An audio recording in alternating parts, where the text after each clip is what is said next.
తెలంగాణలో కాంగ్రెస్ ప్రభుత్వం అధికారంలోకి అబద్ధాలతోటి 6 గ్యారెంటీలు అమలు చేస్తామని చెప్పేసి 420 దాకా హామీలు ఇచ్చి కూడా ఈ రోజున మాట తిప్పినటువంటి ప్రభుత్వం అవుతుంది. మరి 2 సంవత్సరాలు అవుతుంది. 2 సంవత్సరాలు అయినా కానీ పూర్తి స్థాయిలో ఏ హామీలు కూడా నెరవేర్చకపోగా సంబరాలు చేసుకునే దిశలో కాంగ్రెస్ ప్రభుత్వం ఉంటుంది.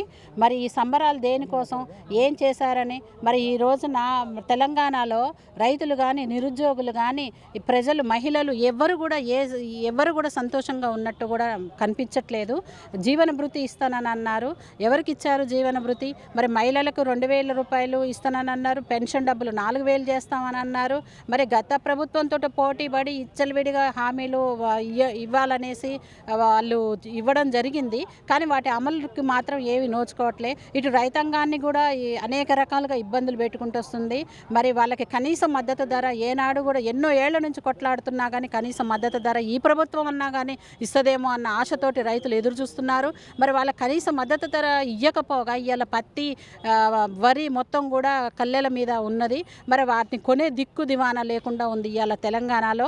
మరి రైతులు లబోదిబో అని మొత్తుకునే పరిస్థితిని మనం చూస్తున్నాము. మరి CCI ద్వారా కూడా మరి పత్తిని కొనుగోలు చేస్తాము అనేసి అని అంటున్నారు. కానీ కొనుగోలు చేసే పరిస్థితి లేదు.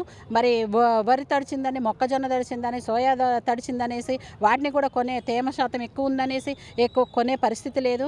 మరి ఇవన్నీ చూసుకుంటే తెలంగాణలో ఇంకా ప్రజల దయనీయ స్థితి ఎట్లా ఉండబోతుంది? ఇంకా 3 ఏళ్ళు ఉంది.